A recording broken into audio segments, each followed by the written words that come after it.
श्रीमद राजचंद्र पत्रांक 609 भाग चौथा तारीख 18/5/2000 श्री देवचंद भाई बेंगलोर।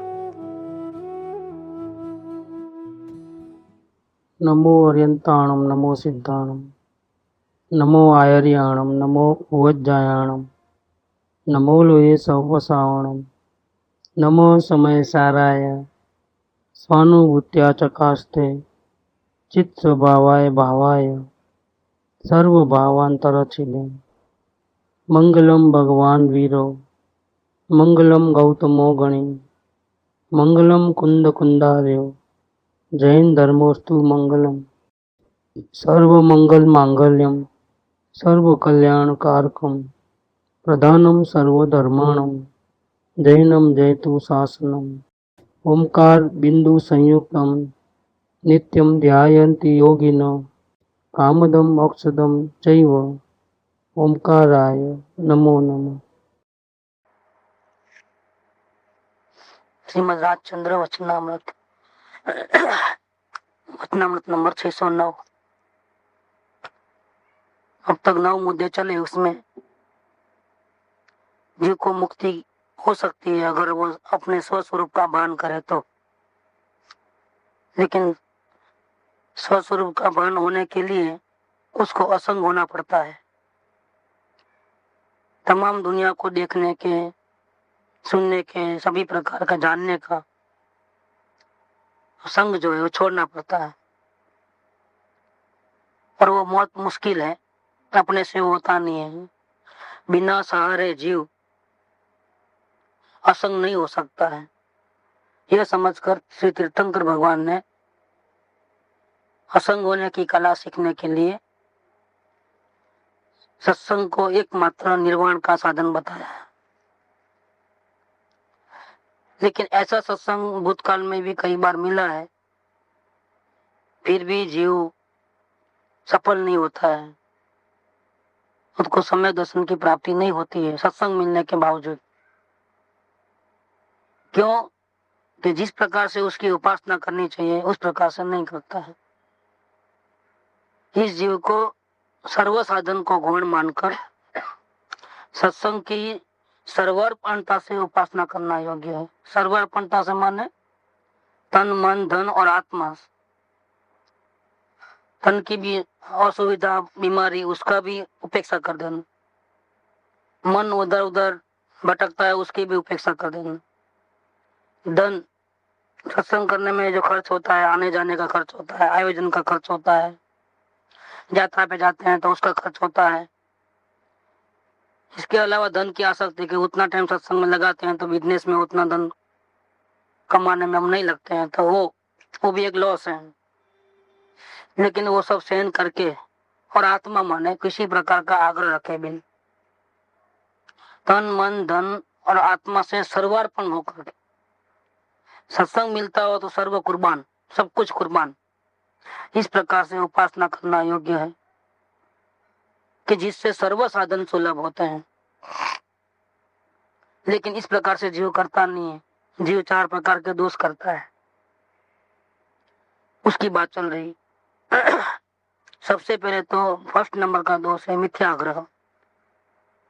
सत्संग में मिलता है उसके पहले इस जीव ने जो कुछ भी अपने अभिप्राय में मान के रखा है कि सुख बाहर से आएगा, कि मेरे से कुछ कार्य हो सकता है, मैं कुछ कर सकता हूँ बाहर में, समाज का, कुटुंब का, दुकानदारी का, घर गृहस्थी का और शरीर का, ऐसे जो मिथ्या आग्रह होते हैं।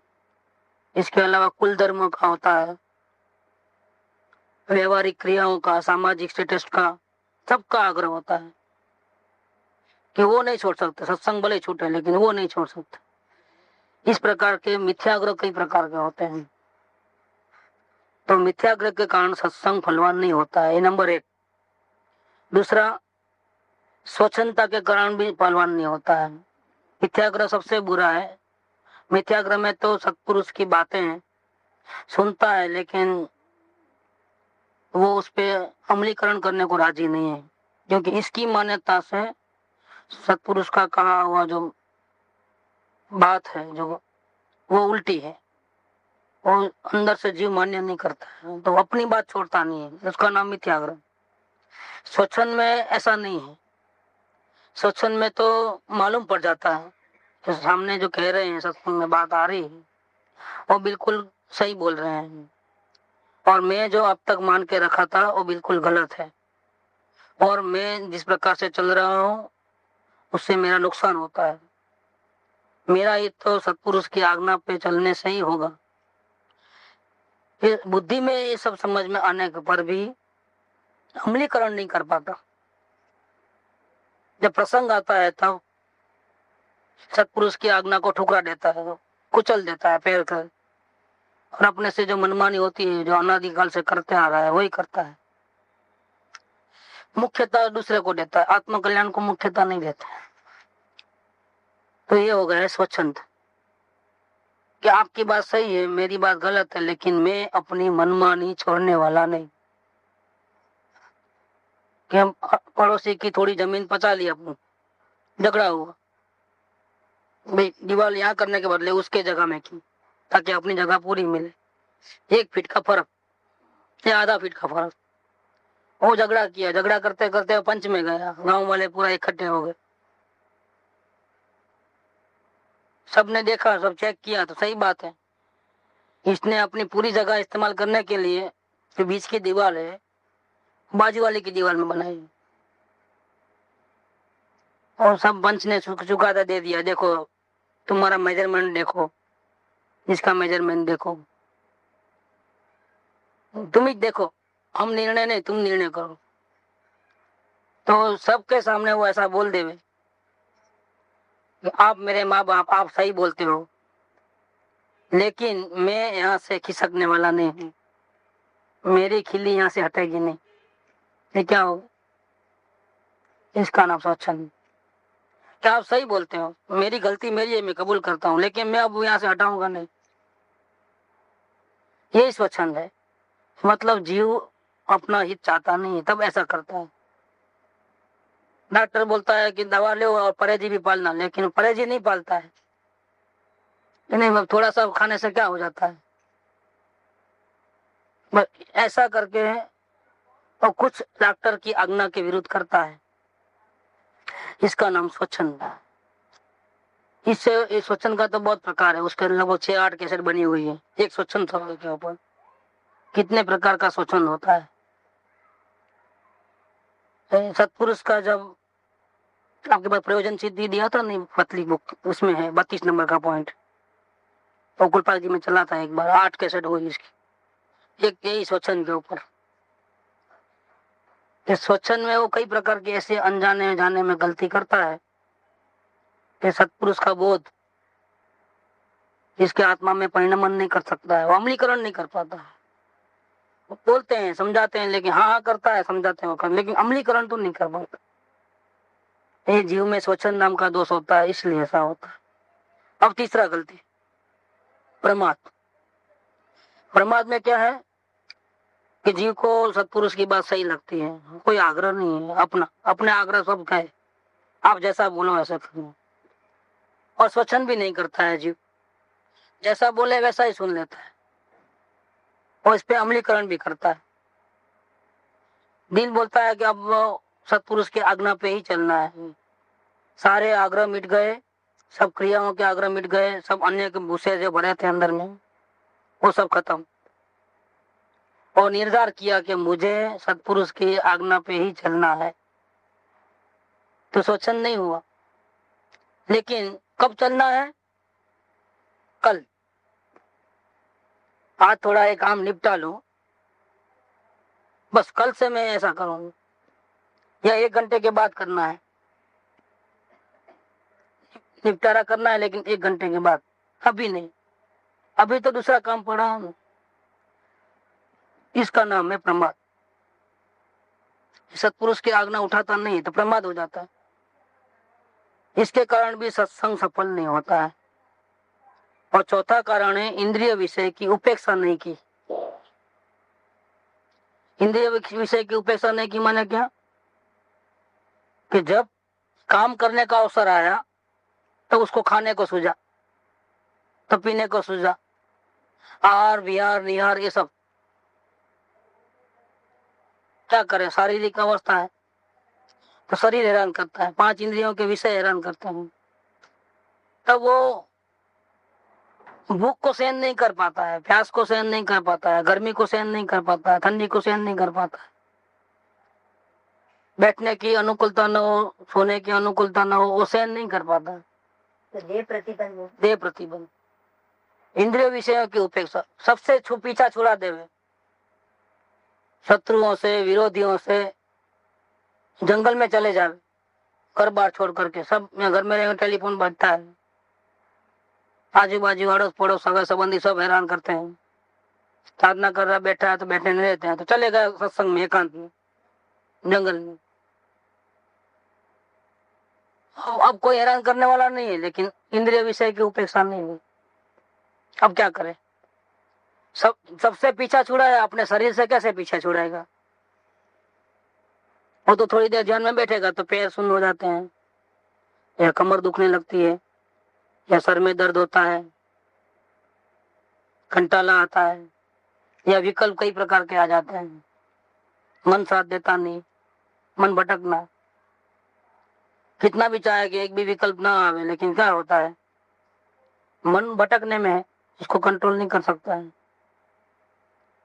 तो उपेक्षा नहीं करता है वो जीव, अपेक्षा रखता है, ऐसा नहीं ऐसा होवे तो अच्छा, गर्मी न पड़े तो अच्छा, भूख मिट जावे तो अच्छा, नींद न आवे तो अच्छा, या हाँ सब इच्छा है, सब ये अपेक्षा हो गई सब कि मेरे को जागरूक होना है, लेकिन नींद आ जाती है तो नींद न आवे तो अच्छा। सब प्रकार की अनुकूलता, ये सब वर्तमान का आग्रह है। 108 में आया ना, जो ये भी आग्रह में आया, आग्रह में आया, तो क्या करे फिर वो? नहीं करना क्या है, नहीं अभी नुकसान हो रहा है, समझना है, करने का कुछ रहता ही नहीं है। नहीं अभी अभी सब प्रवचन सुनते नींद आवे, पैर दुखे, तो कहीं गर्मी पड़े, ठंडी पड़े, असुविधा होवे, किसी को पंखा पसंद नहीं है, किसी को पंखा पसंद है, अब क्या करो, दोनों बैठे हैं। कोई बोलता है जोर से बोलो, कोई बोलता है नहीं आपका गला खराब हो जाएगा, स्लो ही बोलो। क्या करें, ये वर्तमान के आग्रह, इंद्रिय विषयों की अपेक्षा रहती है। उसका कैसे समाधान? चार प्रतिबंध तो क्या है? खुद तो अवलोकन वाले को टूट ही जाता है, टूटना चाहिए मतलब टूट जाता है। यहाँ तो ये बात है कि सत्संग में जो बात आई उसका अमलीकरण जीव क्यों नहीं कर पाया, तो यहाँ पर प्रतिबंध नहीं टूटे तो अमलीकरण कैसे करो? तो इंद्रिय देह प्रतिबंध वाली बात है इधर, मेनली इंद्रिय विषय में नहीं, 5 इंद्रियों के विषय जो है उसकी उपेक्षा नहीं करता है, नेग्लेक्ट नहीं करता है। इतना सामर्थ्य नहीं है जीव में, नहीं पहले मैं आत्म कल्याणी करूंगा, बाद में सब देखूंगा। हाँ तो अभी नींद आ रही है, नींद नहीं लेना ऐसा नहीं पाया तो वो क्या हुआ? नींद नहीं लेना, नींद आ जाएगी तो फिर मेरे को आत्म ध्यान नहीं हो पाएगा। ऐसा जो जीव को ऐसा रहता है, तो आग्रह रख दिया उसने, अपेक्षा रखी, उसने भीख मांगी, किससे भीख मांगी? हाँ शरीर से भीख मांगी। तो अभी क्या करना? थकान नहीं लगे, पूरे होश में एनर्जी में रहे, तो नींद नहीं आना, तो ये तो अपेक्षा रहता, अपेक्षा से तो कार्य नहीं होता है, आग्रह से कार्य नहीं होता। किसी प्रकार काम आत्मा को करना है और दूसरे से अपेक्षा क्यों रखे? अड़चन आती है तो जीव को क्या करना, अगर ऐसी अड़चन आती हो तो उसकी ओर ध्यान नहीं देना क्या? नहीं, ध्यान नहीं देना मतलब क्या, नींद तो फिर ध्यान नहीं दोगे तो आएगी। ध्यान नहीं दोगे तो नींद आएगी, और भीख मांगना नहीं है, नींद नहीं आना, ऐसा भी नहीं करना, तो भी करना क्या कि करना ये है कि हमको इसमें नुकसान भाषित होना, क्या मनुष्य भाव का अमूल्य समय बर्बाद हो रहा है, ऐसा पश्चाताप नहीं, हकीकत है ना। पश्चाताप क्यों? सहज में हमको नुकसान भाषित होना है। पश्चाताप तो किसको बोलते हैं कि गलती कर दी और बाद में याद आया और रोने लगे, क्या उसको पश्चाताप बोलते हैं, भूतकाल की याद। ये तो वर्तमान का प्रॉब्लम है, सामने नजर के सामने नुकसान हो रहा है, खुद अपने हाथों से खड्डे में गिरता है सामने जाकर, तो नुकसान करता है, जागृति में नहीं रहता है, और बहुत नुकसान होता है, ऐसा समझे अगर तो नींद नहीं आएगी। वो क्या होता है कि वो बेफिक्र ज्यादा है, केयरलेस जिसको बोलते हैं। केयरलेस होने के कारण नींद आ जाती है, या उसको ऐसा रहता है कि अगर थोड़ी भी नींद नहीं लूंगा तो कल सुबह भी सुनना है तो कैसे सुनूंगा। क्या अभी नींद बराबर नहीं लिया आज, तो कल सुबह का लेक्चर में फिर मैं जो लेकर आऊं। अच्छा है कि अभी नींद बराबर ले लो। तो कल दुकान पे जाना है तो नहीं जा सकूं, प्रवचन सुनना है तो नहीं सुन पाऊंगा, तब झोले आएंगे तो ऐसा होगा। प्रवचन सुनता है तो जागृत अवस्था से प्रसन्न है। सुनता है, हाँ, जागृत अवस्था रहते हैं। हाँ, ये चीज तो सुनना से करें। वो प्रवचन सुनते सुनते होता है तो जागृति की कमी है, नुकसान भाषित नहीं होता है। हाँ, नहीं वो नुकसान ऐसा है कि सहज कर्मों का उदय है सामने, भूतकाल के कर्मों का, उसका उदय चल रहा है। टीवी देखते वक्त नींद नहीं आती, प्रवचन सुनने में नींद आती। क्या हमने अंतराय पहले किसी को डाला हुआ है, तो जब छूटने का समय आएगा ना तभी होगा प्रॉब्लम। शास्त्र में एक दृष्टांत आता है कि गंदा था, वो नगर में जाने का था, उसको नगर के 4 दरवाजे थे, पूरा दीवार राउंड 5 किलोमीटर का बहुत बड़ा अंधा था, उसको जाना था। बोला मेरे को दरवाजे तक लेके जाओ, तो बोला इतना टाइम नहीं है, ये तुमको दीवार पकड़ा देते हैं, तुम दीवार को छूते छूते चले जाना, जब दरवाजा आएगा तो मालूम पड़ जाएगा ना तुम्हारे, दीवार को पकड़ के चले तब अंदर चले जाएगा। किसी ने उसको दीवार पकड़ा दिया, वो पकड़ते पकड़ते पकड़ते चला, जब दरवाजा आया तो क्या हुआ, खुजली हुई, तब ऐसा ऐसा किया। हाँ, और फिर आगे चलते गए और खुजली करते गए, अब खुजली हो गई, फिर अब दीवार को हाथ लगा के चल रहा। क्या हुआ, खुजली नहीं, खुजली तो हुई, उसको क्या कहते हैं, उसको क्या कहते हैं, उसको बेवकूफी कहते हैं और कुछ नहीं। जब छूटने का अवसर आया, नहीं उस टाइम पे उसको खुजली क्यों? हाँ, उस टाइम में खुजली हुई, और खुजली करने को ही मना नहीं था। तकलीफ थी ना तो खुजली कर लेना, लेकिन रुक जाना था वहां पर। रुक के क्या गड़बड़ क्या किया, रुक के ऐसा करके वापिस आ जाना था, भी चलना था, चलते चलते किए। तो लेट हो रहा था ना, जल्दी जल्दी जल्दी भाग जाते थे ना कोई, बस ये मूर्खता, बेवकूफी और कुछ नहीं। काम करने के वक्त तो कितनी लगन रहना, चारों ओर से उपयोग एकदम सावधान। ये मामूली काम थोड़ा है, ये आत्मा को देखना है, अनंत काल में नहीं देखा है वो काम करना है, वो मामूली काम नहीं है कि हम जैसा है ऐसा उसको विदाउट सीरियसनेस हम उसको पालेंगे। अवसर के टाइम में ही हम प्रमाण, अवसर के टाइम में हमको कुछ ना कुछ सूझे क्या। अब तक तो हमने जो कुछ भी किया वो तो किया अज्ञानता में, लेकिन अब अवसर आया है, अब थोड़ी आंखें खुली है, तब क्यों सर्वार्पण भाव नहीं है, क्या प्रॉब्लम यहाँ आता है। सब कितना भी नुकसान होता हो तो सहन करना है। अभी आगे कहेंगे कि क्या करना है, जब सत्संग मिलता हो तो क्या करना है वो आगे कहेंगे, लेकिन हमारी उतनी तैयारी नहीं है। बस तो जितनी हम कीमत चुकाते हैं उतना मिलता है, पूरी कीमत चुकाओ तो पूरा 1 तोला लेके जाओ आज के दाम में।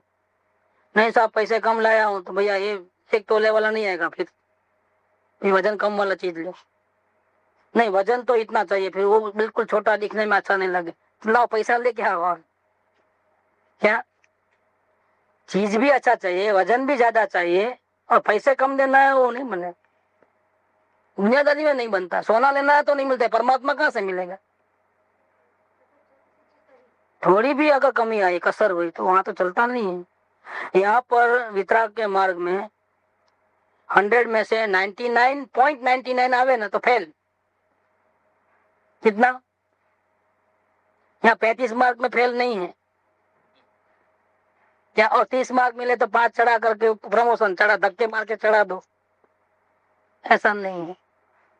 यहाँ तो 99.99 पास, 2 ही क्लास है, 100 में से 100 पास, 100 से थोड़ा भी कम आया तो सब फेल,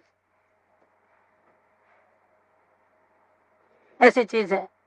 ये थोड़ी भी बेदरकारी है तो नहीं चला है। यही बात कहते हैं कि सत्संग तो कई बार मिला जीव, लेकिन उस टाइम में वो उसने प्रमाद मैं मिथ्याग्रह रखा, स्वच्छंद मन सत्पुरुष की आज्ञा को कुचला, अपनी मनमानी की, और थर्ड में सत्पुरुष की आज्ञा पे चलना ऐसा निर्णय किया, निर्धार किया।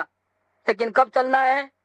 आज थोड़ा काम है, पता क्या था, कल करूंगा, कल से श्री गणेश करूंगा, आज रोकड़ा कल उधार। कब आएगा कल? आज पैसा नहीं है, कल उधार देता, आज तो रोकड़ा देता, कल आ जाएंगे सुबह में। क्या होता है? मैं कल में आया था तो आपका बोर्ड पड़ा था, तो फिर मैं पैसे नहीं थे, अभी आज आया हूँ। नहीं, बोर्ड पढ़ लो क्या लिखा है, क्या बोला, आज रोकड़ा कल उधार, आज केस पड़ेगा भैया। नहीं, कल में आया था तब भी ये था, आज भी वही है। मतलब इसका मतलब ये हुआ कि उधार नहीं चलता है यहाँ पर। अगर आज्ञा उठानी है तो अभी इसी वक्त उठाओ।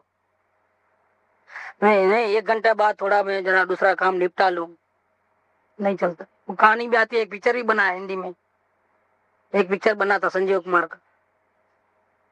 उसमें क्या था कि भगवान आते हैं बार बार, तो बोलता है कि नहीं, थोड़ा बच्चे लोग बड़े होने दो, पढ़ाई उनकी पूरी होने दो, धंधे लग जाएगा, फिर मैं आऊंगा तुम्हारे साथ।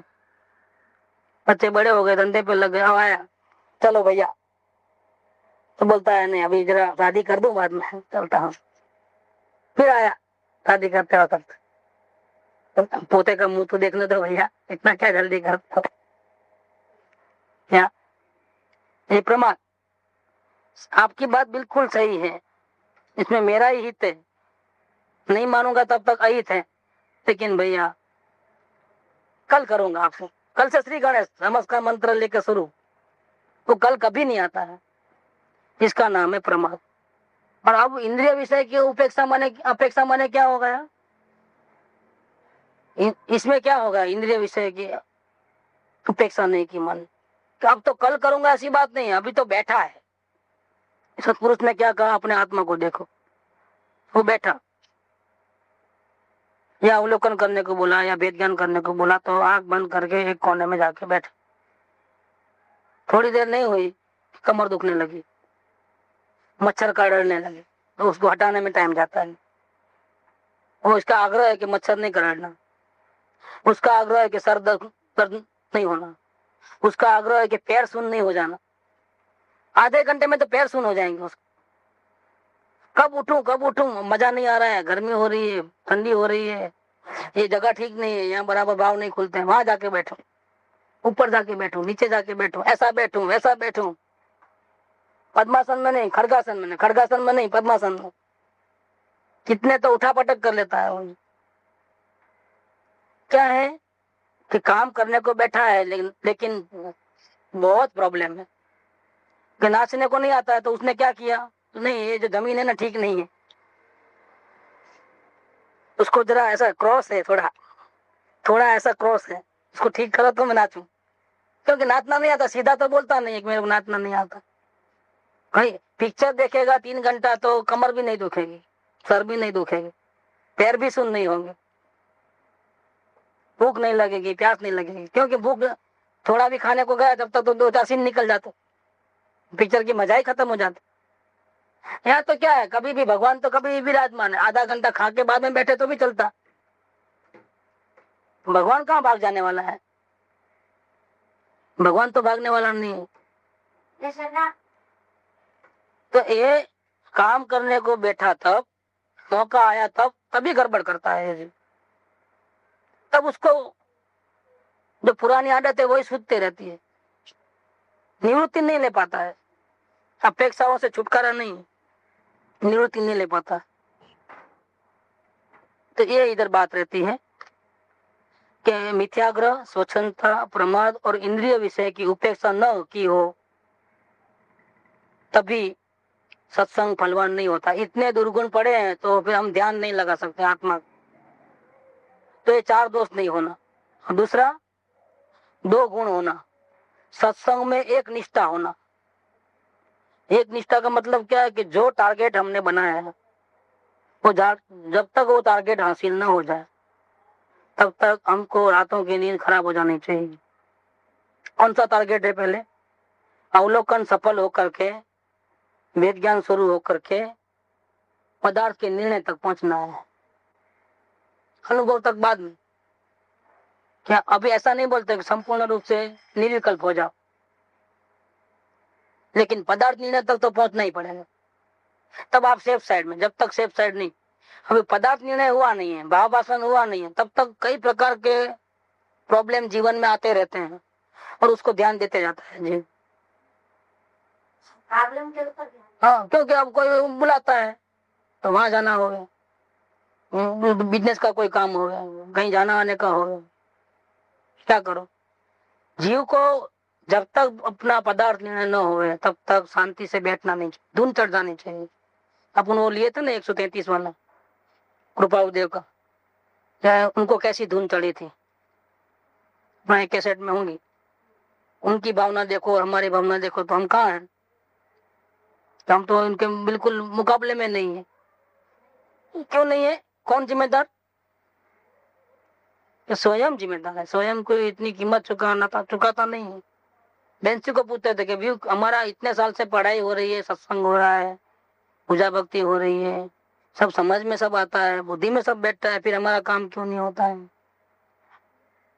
तो उनका एक ही जवाब था, जेवू कारण आपे एवं कार्य था। एक ये सूत्र था। दूसरा ये, पोते करे तो था।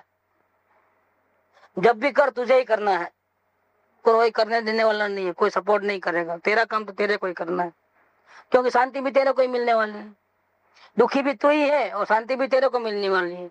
कोई तुझे हेल्प करे ऐसी अपेक्षा क्यों?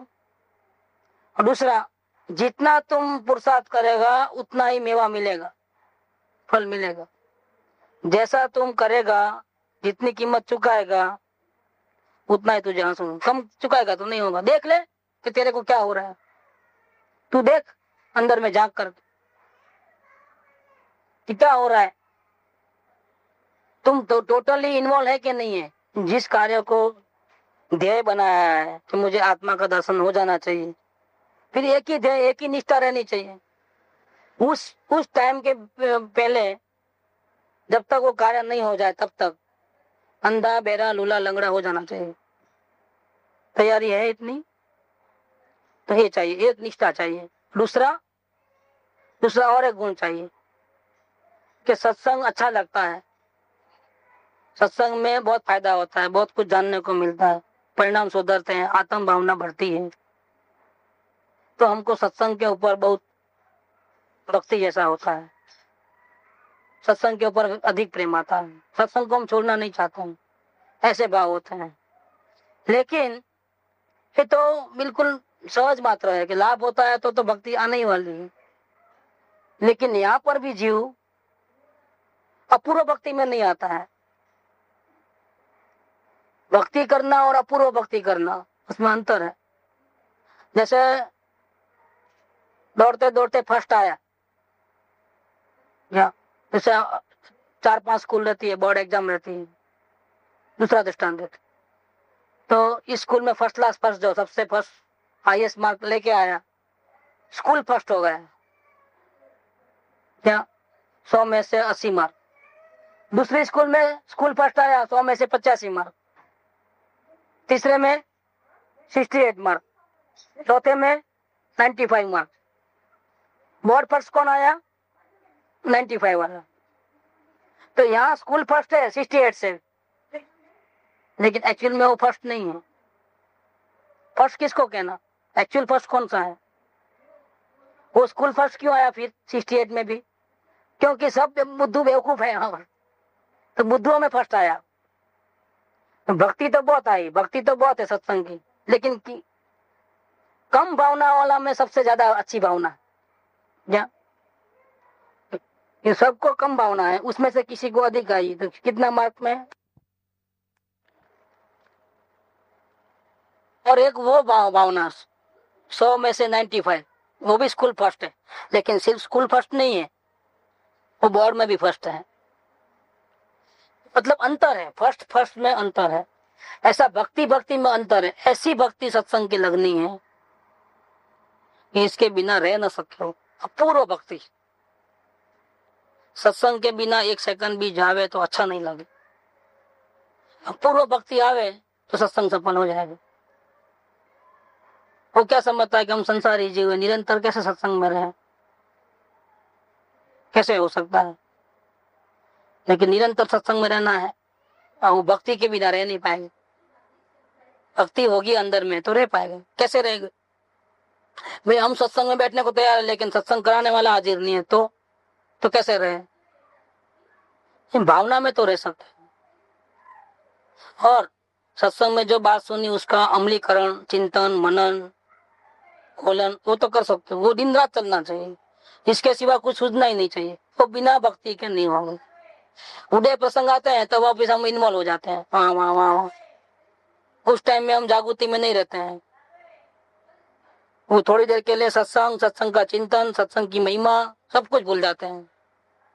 वापिस संसारियों के साथ जैसे हम पहले बात करते थे, जैसे मिलते थे, घुलते थे, वैसे घुल लेते हैं। फिर वो प्रसंग छूटने के बाद वापिस सत्संग याद आता है, तब वापिस सत्संग की महिमा आती है। वापिस कोई प्रसंग ऐसे बन जाते हैं, वापिस स्लिप हो जाते हैं। फिर जागृति छूट जाती है, सत्संग की महिमा छूट जाती है, चिंतन नहीं रहता है, खटका नहीं रहता है, कुछ नहीं।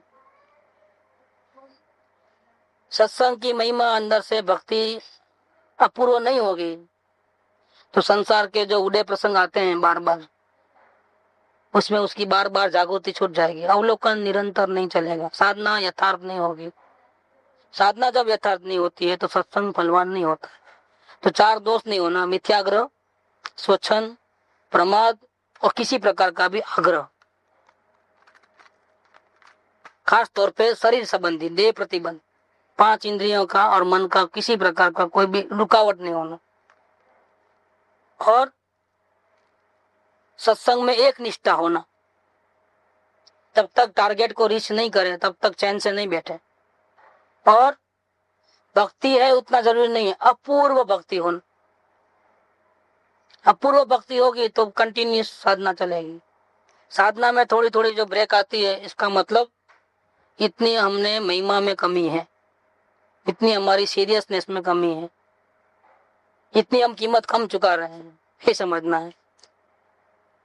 यदि एक ऐसी अपूर्व भक्ति से एक बार, सिर्फ खड़ी खड़ी करने की जरूरत नहीं, एक ही बार अगर एक ऐसी अपूर्व भक्ति से सत्संग की उपासना की हो तो अल्पकाल में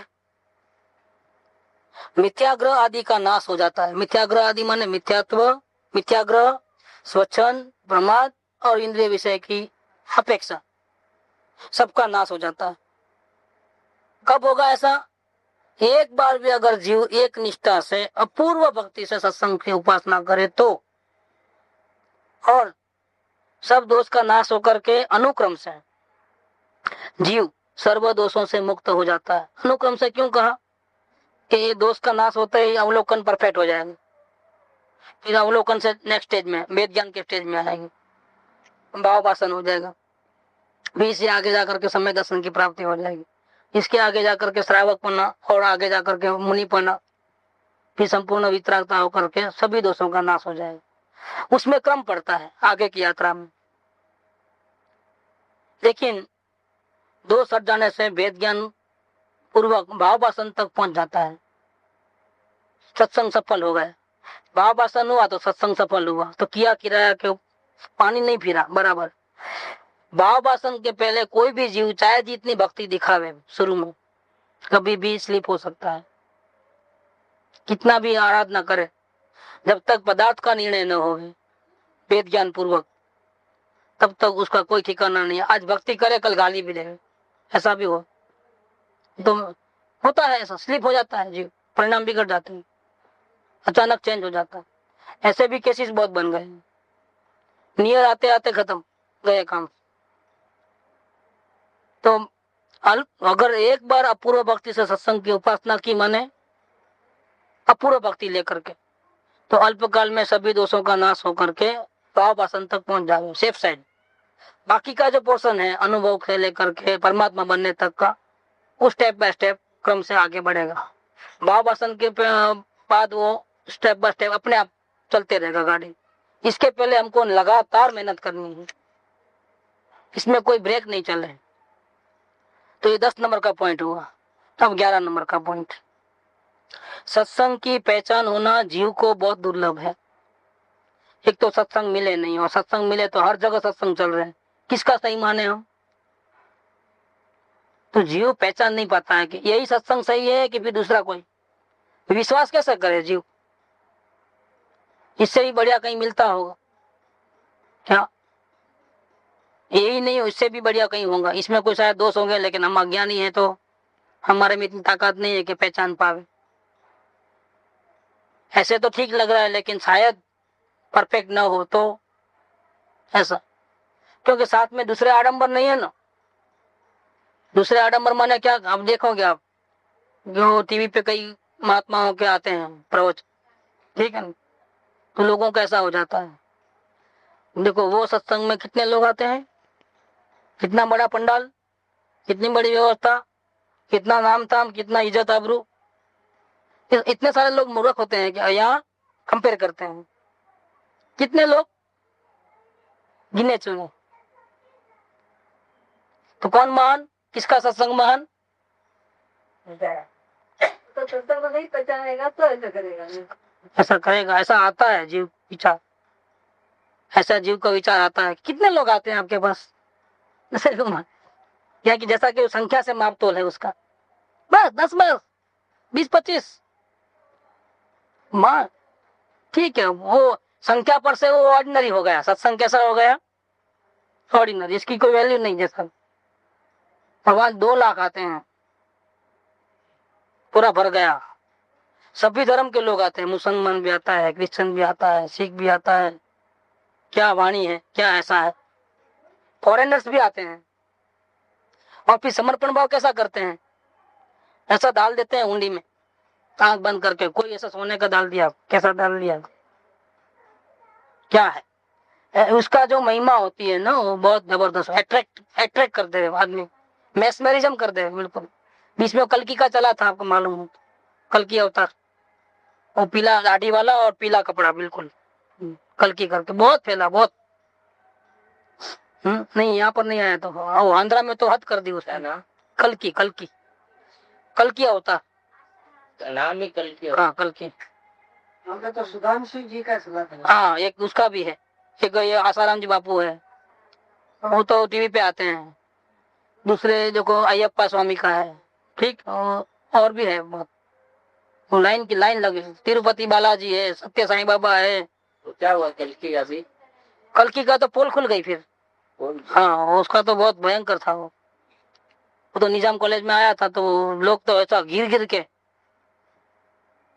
क्या होता था उसमें, जो यंग पीपल लेते थे, वो 20 से 25 की उम्र वाले, वो तो पूरे सीधा सुनते ही दीक्षा ले लेते थे उसके पास, पीले कपड़े पहन लेते थे, ठीक है।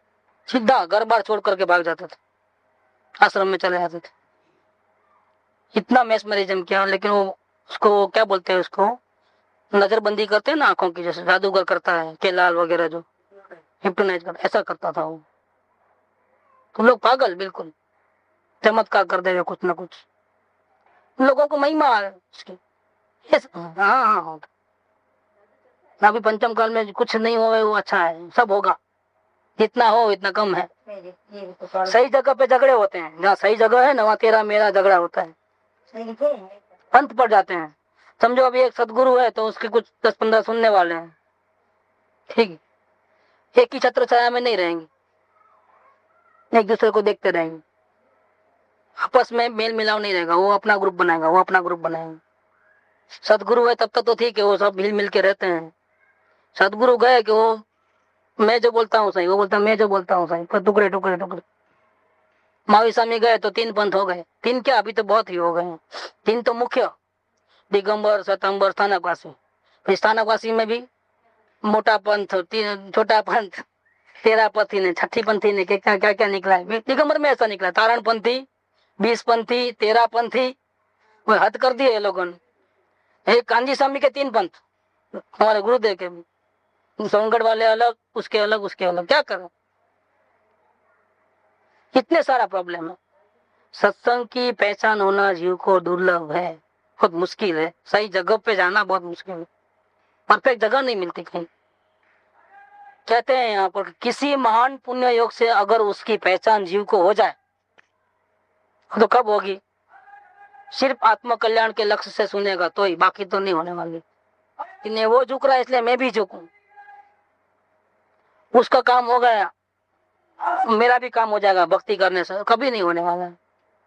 आपको तो तभी झुकना है जब आपका काम हो। जब तक झुकना नहीं है, यहाँ किसी के नमस्कार की कोई जरूरत नहीं।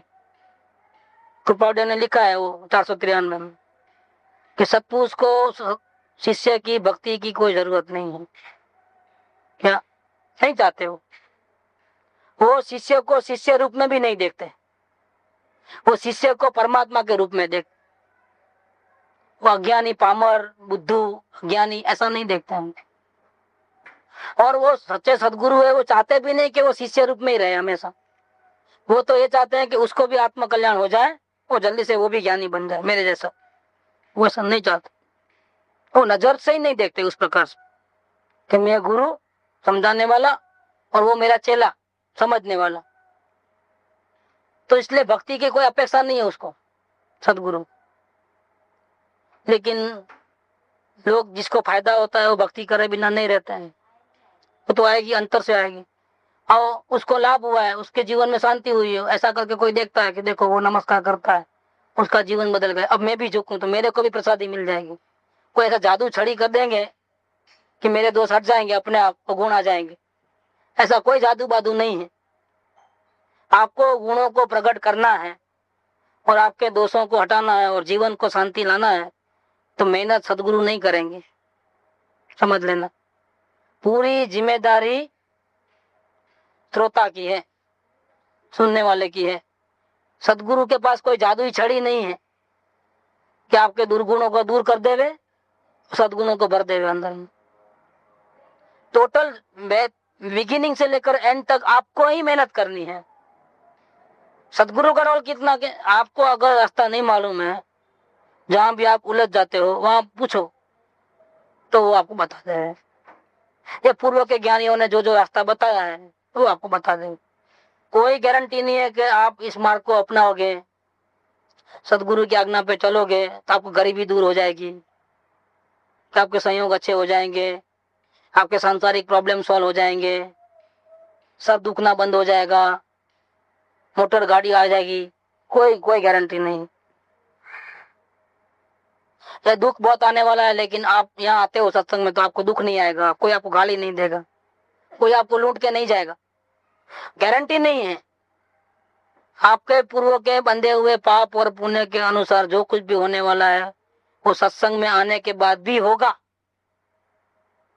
क्या उसमें सत्संग का कोई लेना देना नहीं है उसके साथ। इतनी गारंटी है कि आप अगर दोष नहीं करते हो, मिथ्याग्रह में, स्वच्छंदता में, प्रमाद में, ऐसे दोषों में नहीं रहते हो और सत्संग मिलता है, तब आप अपूर्व भक्ति और एक निष्ठा से अपना आत्म कल्याण में जुट जाते हो, तो संयोग चाहे जैसे हो आपको अपूर्व शांति मिलेगी। वो शांति परमानेंट होगी, वो में उतनी गारंटी जरूर है इस मार्ग। इसीलिए ऐसी अपेक्षा नहीं रखना, अगर ऐसी अपेक्षा रखते हो तो गलत है। एक्चुअल में सत्संग के लिए भी नहीं किया जाता है कि चलो सत्संग है तो सत्संग करना जरूरी है, ऐसा भी नहीं। सत्संग तो हमारी मजबूरी है। सत्संग करना क्या है? हमारी मजबूरी है। क्या मजबूरी है भैया?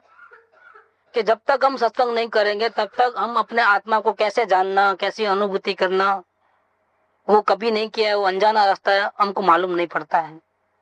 सत्संग में ही वो विधि मिलेगी जिससे हम अपने स्वरूप को पहचान पाएंगे। पहचानेंगे हम स्वयं, लेकिन कैसे पहचानना हमको नहीं मालूम। क्या हमारा कल्याण तो जब हम अपने आत्मा को जानेंगे, अनुभव करेंगे, तब इससे शुरू होगा। तो करना तो वही असंग होना है, लेकिन प्रॉब्लम है कि कैसे असंग रहे। बस तो कैसे असंग होना, कैसे अपने आत्मा की अनुभूति करना, कैसे कल्याण के रास्ते पर लग जाना, मोक्ष मार्ग पे प्रवृत्ति करना, वो समझने के लिए, बेसिक लेसन लेने के लिए हमको सत्संग में आना पड़ता है। इसलिए सत्संग चाहिए ऐसा नहीं, हमको तो आत्मा चाहिए। क्या चाहिए? कि नहीं पहले सत्संग होता है ना, सत्संग में आएंगे बाद में वो आत्मा चाहिए, तो नहीं, ऐसा नहीं चलेगा। पहले आत्मा चाहिए। क्यों आत्मा चाहिए? कि आत्मा को देखे बिना जन्म मरण का अंत नहीं होता है। मुक्ति नहीं होती। इसलिए कृपालुदेव ने शुरुआत वहां से की कि मोक्ष की प्राप्ति के लिए अपने स्वरूप को पहचानना जरूरी है।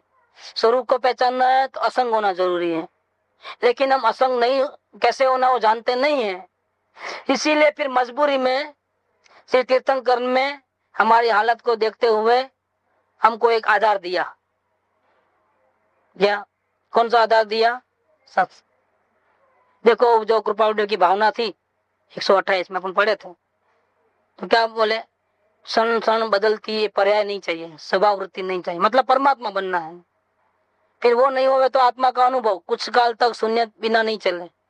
वो नहीं होवे तो ज्ञान दशा नहीं होती है, तो फिर मजबूरी है तो किसी सदगुरु के पास जाना है, उसके शरण में रहना है। वो नहीं होवे, सदगुरु भी न मिले तो फिर और एक ऑल्टरनेटिव कौन सा? सत्संग चाहिए। फर्स्ट सत्संग नहीं, फर्स्ट तो परमात्मा बनना है। हमारा टारगेट हमेशा ऊंचा रहना, टारगेट डाउन नहीं रहना, ध्येय वो होना। तो क्यों सत्संग में जाते हो? हमको परमात्मा बनना है, सर्व प्रकार से राग द्वेष से रहित होना है, संपूर्ण शांति चाहिए, इसीलिए हम सत्संग में जाते। ये ध्येय होना चाहिए। सत्संग में आकर के भी जीव दूसरे मुमुक्षु क्या करते हैं? सही चलता है कि नहीं चलता? क्यों? हमको क्या जरूरत है? वो क्या, वो पहाड़ की पंचायत, घर की पंचायत छोड़ा, दुकानदारी की पंचायत छोड़ा और यहाँ पंचायत चालू हो गई। क्या जरूरत है हमारे? जो जैसा करेगा वैसा पाएगा। सत्संग में आकर के भी गलती करेगा तो विराध ना करेगा तो उसका फल तो बहुत बुरा है, क्योंकि एक तो मिलता नहीं है, विराध ना करेगा तो दोबारा भी नहीं मिलेगा कभी भी, हमेशा के लिए छुट्टी हो गई उसकी। तो वो नुकसान उसका हो गया और हम क्यों परेशान हो गए? परेशान नहीं होना। और हमको तो ऐसे जीवों के ऊपर करुणा आती है कि बेचारा यहाँ आकर के भी सही ठिकाने में आता है फिर भी वो गलती करता है। कौन कहे उसको? समझ में नहीं आता तो कौन समझावे? करुणा आती है लेकिन क्या करें? समझावे लेकिन नहीं समझे तो उल्टा ही चले तो क्या करें? कुछ इलाज नहीं है उसका। नहीं, पर आप ऐसे कह सकते हो, नहीं ऐसा करना ही नहीं। वो तो चले ही नहीं, तो सत्पुरुष ही नहीं रहते। अगर इतना डिसिप्लिन में लावे तो नहीं होता है, वो काम ही नहीं है। ये मार्ग में सत्पुरुष का रोल क्या है वो समझना है। आप स्वयं जिज्ञासा में रह करके एक एक बात का खुलासा करो तो आपको जवाब मिले। बाकी आप गलती करो तो आपको कह नहीं सकते कि आप ये क्यों गलती करते हो। ये जिम्मेदारी नहीं है। मुमुक्षु को हम आगे बढ़ते हैं कि नहीं बढ़ते नहीं मालूम पड़ता है, स्वयं को मालूम पड़ता है। अवलोकन क्यों करने को बोला हमने? अवलोकन क्या चीज है? अवलोकन से आप आगे बढ़ रहे हो कि पीछे हट रहे हो। अभी आपकी संसार की वासना है कि सिर्फ आत्मा चाहिए ऐसा भाव है, वो नहीं मालूम पड़ता है। अगर सिर्फ आत्मा चाहिए ऐसा भाव नहीं है तो आप कहीं गलती करते हो। कौन सी गलती करते हो? देखो, आप उसको दूर करो। नहीं दूर कर सकते हो तो पूछो कि ये गलती मैं कैसे दूर करूं। पूरी जिम्मेदारी नहीं मालूम नहीं पड़ती है तो आपकी भावना में कमी है। आपके परिणाम आपको नहीं मालूम पड़ेगा तो किसको मालूम पड़ेगा? आप चोरी के भाव करते हो, अंदर में झूठ बोलने का भाव करते हो, गुस्सा करते हो, आपको नहीं मालूम पड़ेगा तो किसको मालूम पड़ेगा? अगर आपको नुकसान से बचना है तो आपकी 4 आंखें हो जानी चाहिए। क्या? सावधानी आ जानी चाहिए। नहीं मालूम पड़े ऐसा बन ही नहीं सके इस मार्ग में। शुद्ध अंतःकरण की भावना हो तो गलती मालूम पड़े और पड़े, नहीं तो क्या हो जाएगा? नहीं तो सब सदगुरु करे, सदगुरु बतावे तो ही आगे बढ़ेंगे, नहीं तो नहीं बढ़ पाएंगे। सब डाल देगा उसके ऊपर, ऐसा नहीं होगा। ऐसा हो सकता है मुमुक्ष को नहीं मालूम पड़े उसकी गलती, तो हाँ। को मालूम पड़े। असल में क्या होता है कि मुमुक्षु को मानो के खुद को नहीं मालूम पड़ता है लेकिन भावना शुद्ध है। अच्छा, सत्संग में आता है, अपूर्व भक्ति से आता है, एक निष्ठा से आता है। एक निष्ठा माने क्या? कि मुझे आत्म कल्याण करना है लेकिन गलती हो रही है मालूम नहीं पड़ रहा है। भक्ति अपूर्व है, एक निष्ठा है, सदगुरु जैसा बोले ऐसा करने को तैयार है, प्रमाद करने को तैयार नहीं है, सब बराबर है लेकिन गलती फिर भी हो रही है मालूम नहीं पड़ रहा है। ये स्थिति होती है कभी कभी। तो क्या होता है? तो उस वक्त क्या होता है कि जब वो सत्संग में आता है तो भावना का ऐसा जबरदस्त बल है कि वो भले ही मुंह से कुछ न बोले, अपनी गलती, मेरी गलती क्या हो रही है बता दो करके ऐसा न बोले, तो भी सत्पुरुष की वाणी में ऐसा अपने आप आ जाता है ऑटोमेटिकली। इतनी गलतियां निकली है हाँ। आप बोलने के साथ। हाँ। और मेरे मन में मैं कैथोलिक भी मेरी है, मेरे को ऐसी कोई भी एक गलती भी मेरे को महसूस नहीं हो रही। ठीक है, कोई बात नहीं, तो फिर अपने को बराबर ध्यान करते वक्त अच्छा ध्यान होगा। वो ध्यान के निंदन भी आपको तो बताऊंगा। हाँ तो ठीक है ना, वो स्थिति अच्छी है, वो उसको कंटिन्यू रखना, इसी प्रकार से साधना करते रहना।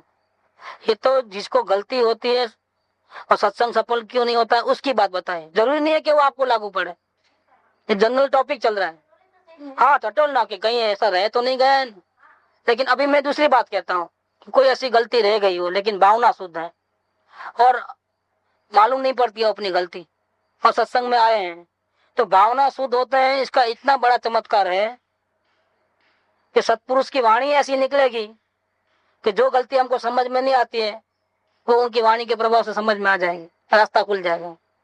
इतना निमित नैमितिक संबंध है। जैसे सूर्य चमकता है तो उसकी किरणें धरती पे आती है तो रोशनी हो जाती है कि नहीं हो जाती है। ये सूर्य यहाँ आकर के अंधेरे को दूर करता है, ये तो ऑटोमेटिक है। ऐसे शुद्ध भावना में इतना बल है कि कभी कोई गलती हमको समझ में नहीं आती है लेकिन भावना शुद्ध है, आत्म कल्याण करना ही है, तो सत्पुरुष की वाणी में कुदरती ऐसे विषय निकलेंगे कि जो हमारी गलतियों को दूर कर देंगे। ऑटोमेटिक ऐसा होने वाला है। उसके लिए कोई विशेष कुछ करना नहीं है, सिर्फ भावना शुद्ध चाहिए। तो यहाँ 11 नंबर में ये कहते हैं कि सत्संग की पहचान होना जीव को दुर्लभ है। मिल तो जाएगा लेकिन पहचानने का कैसे कि यही सत्संग सही है, ये मुश्किल है। किसी महान पुण्य योग से अगर उसकी पहचान हो जाए और आत्मा अंदर से जवाब दे, आत्मा बुद्धि नहीं, अंदर से आत्मा बोले कि नहीं ये जो सत्संग है यही करेक्ट है। दूसरे भले ही भीड़ बहुत होगी, चमकारा ज्यादा होगा, ठाट माट ज्यादा होगा, लेकिन मुझे तो यही, मेरी आत्मा को तो यही सत्संग सुहा, यही ठीक लग रहा है। और ये सत्संग कराने वाले हैं नक्की सत्पुरुष हैं, उनको ज्ञानी आत्मा की पहचान है। ऐसा अंदर से आना, ऐसा साक्षी भाव उत्पन्न हुआ हो। अगर जीव को इस प्रकार से सत्संग मिले, सत्संग की भी पहचान हो और ज्ञानी पुरुष की भी पहचान हो जाए, तो क्या करना चाहिए? अब एक काम, बहुत बड़ा काम पूरा हुआ, अब क्या करना? अब क्या करना वो बताते हैं। अगर हमको सत्संग मिला है और अच्छा लगा है और ज्ञानी पुरुष है ऐसा विश्वास अंदर से आया है, अंदर से, अगर अंदर से नहीं आया तब तक तो अवलोकन करना है, निरंतर भावना को बढ़ाना है। लेकिन अंदर से आ गया तो बाद में क्या करना है? तो कहते हैं कि वह जीव तो अवश्य ही प्रवृत्ति का संकोच करे। प्रवृत्ति, हमारे जो दिन रात की जो प्रवृत्ति रहती है, कोई बिजनेसमैन है, कोई घर के काम में लगे रहते हैं, तो उसमें समय कैसे ज्यादा मिले और निकालना है। सारा दिन हमारा बिजनेस में चले जाता है सत्संग के लिए या अपने आराधना करने के लिए। तो जितना, क्योंकि अभी आराधना करने का टाइम आया, अभी तो आज्ञा उठाना है ना, काम करना है, उसके लिए समय चाहिए। तो समय कैसे बचे और कैसे ज्यादा से ज्यादा मिले वो करना है। हो सके तो नींद में से भी 1-2 घंटा कम कर दो। 8 घंटे सोते हो तो 6 घंटा करो, 6 घंटा सोते 5 घंटा करो। और पेपर पढ़ना बंद होता है, दूसरे टाइम जाते हैं, वो दुकान में भी 8 घंटा जाते हो तो 6 घंटे, 3 घंटे, जितना मैक्सिमम कम हो इतना सब काम हम करते हैं, क्योंकि कोई बिगाड़ा ना हो जाए इसलिए। तो नहीं, ऐसा नहीं करके डिवाइड करो काम को, तो थोड़ा तुम संभाल, थोड़ा मैं संभालूं। ऐसा करके भी अपना बोझा अपने को हटने का प्रयत्न करना चाहिए, प्रवृत्ति को कम करना चाहिए। तो जीव को अवश्य ही प्रवृत्ति का संकोच करना चाहिए। संकोच करना माने छोड़ देना ऐसा नहीं है उसका मतलब, नहीं आप बिल्कुल मत करो ऐसा नहीं बोले, क्योंकि संसारी जीव ऐसा तो नहीं कर सकता है। कोई नौकरी करता है, कोई घर में बहू के रूप में, कोई सास के रूप में, कोई व्यापारी के रूप में है, कोई इतना बड़ा जमेला लेके बैठा हो, तो प्रवृत्ति बंद करो ऐसा कोई नहीं बोलता, लेकिन प्रवृत्ति को संकोच माने सीमित करके टाइम निकाल लेना है। सभी भाव आया कि भाई हम संकोच करके ही तुम लोग यहाँ आके, ठीक है, यहाँ आके आए हैं, यही संकोच हुआ। हाँ वो थोड़ा हटना हुआ। छोड़ के अगर वहां रहते तो फर्क पड़ता, क्योंकि टेलीफोन आता, वो आता, ये आता, कई प्रपंच। हाँ हाँ, ऐसा ऐसा संकोच करना चाहिए। अच्छा, हाँ, कम कर देना प्रवृत्ति को, बोझा दूसरे को डाल देना। वहां भी आपकी जरूरत पड़ती है, लेकिन नहीं, आप घर के बड़े हैं तो वहां की भी कुछ जिम्मेदारी आपके ऊपर रहती है, दुकान की भी जिम्मेदारी रहती है। ले, हाँ, लेकिन क्या है कि आप दूसरे पे बोझा डाल सकते हो। ऐसा करके अपने आप को बचा लेना, सेव कर लेना। क्योंकि अब समझ में आया है तो फिर टाइम भी चाहिए ना अमलीकरण के लिए। तो टाइम कहाँ से निकालोगे? और आपको 24 घंटे का 25 घंटा तो होने वाला नहीं है, वो तो 24 घंटे ही रहने वाला है। तो आपको सीमित हालात में ही काम करना है, तो टाइम निकालना पड़ेगा। और टाइम निकालने के बाद क्या करना? अब तो टाइम बच गया, अब क्या करें? अब आगे एक ही काम करना है, अपने दोषों को क्षण क्षण में, कार्य कार्य में और प्रसंग प्रसंग में तीक्ष्ण उपयोग से देखना है। ये कार्य क्या करना? हमको होमवर्क देके जाओ। क्या छुट्टी हो जाती है तो पहले क्या करते थे? वैकेशन पड़ता है तो होमवर्क दे देते, इतना लेसन, इतना वो करके आना। बहुत बड़ा लेसन देते थे वो, हम पढ़ते थे तब तो। अभी भी देते हैं कि भाई छुट्टियों में ऐसा सारा दिन खेलना कूदना नहीं, पूरा होमवर्क कंप्लीट करके आना घर पे जाकर के, ताकि वो 2-2 ज्यादा घंटा वहां भी पढ़े घर पे जाकर के। भले छुट्टी है, स्कूल में नहीं आवे, लेकिन वहां भी पढ़ाई चालू रहे, इसलिए होमवर्क देते हैं। यहाँ पर भी होमवर्क है कि काम प्रवृत्ति कम होने से टाइम मिला, तो उसको कैसे खर्च करना। कि कोई शास्त्र पढ़ लेता है, कोई भक्ति में लगा देता है, कोई माला फिर लेता है कि नहीं, वो नहीं। क्या करना? एक ही काम करना उस टाइम में, अपने दोषों को क्षण क्षण में, सेकंड सेकंड में हम क्या विचारते हैं मन में, कौन से भाव आए। एक एक कार्य होता है, कोई काम आया और हाथ में लिया तो कार्य पूरा नहीं हुए तब तक उसकी जिम्मेदारी रहती है। जैसे सब्जी लाना है, लो, क्या ये काम शुरू किया, गाड़ी लेकर के निकले और सब्जी बाजार में जाकर के सब्जी लेके आकर के वापिस आए, ये कार्य यहाँ पूरा हुआ। उसको आधा घंटा भी लग सकता है, घंटा 1.5 घंटा जो भी लगता है। कोई साड़ी लेने जाना है तो काम यहाँ घर से निकले वहां से शुरू होता है और साड़ी लेकर के आए वापिस आए तब तक वो काम रहता है, उसमें घंटा 1.5 घंटा 2 घंटा जाता है। तो कार्य कार्य में और प्रसंग प्रसंग में, कि कभी बर्थडे आ जाता है, कभी एनिवर्सरी आती है, कभी कोई पार्टी में जाना होता है, वो रोज नहीं आते हैं वैसे, कभी कभी ऐसा बनता है। कभी बाहर गाँव जाने का रहता है, कभी मेहमान लोग हमारे घर पे आ जाते, कि रोज कोई नहीं आता है। क्या कभी कभी ऐसा बनता है कि मेहमान आते हैं रुकते हैं, और कभी ऐसा होता है कि मेहमान आए 2-4 घंटे में मिल करके चले गए। तो मिल करके चले गए वो कार्य है, और आकर रहे 2-4 दिन वो प्रसंग है हमारे घर में। ऐसे कई प्रसंग होता है कि किसी का हमारे घर में बर्थ होने वाला है, कोई ऐसा प्रसंग हुआ है कि समझो किसी का डेथ हुआ, तो फिर उसका पीछे विधि चलती है ना, लंबी लंबी, जो भी शोक की सभा होती है, 12वां 13वां जो भी चलता होगा, जो विधि अनुसार, वो जब तक वो पूरा नहीं होवे तब तक वो लफड़ा चलता रहे, मेहमान आते रहे जाते रहे। ये ऐसे प्रसंग बनते हैं जीवन के अंदर। कोई शादी का प्रसंग बनता है, कोई सगाई का प्रसंग बनता है, इसको बोलते हैं प्रसंग। तो कार्य माने क्या? इसमें ऑर्डर मिला है,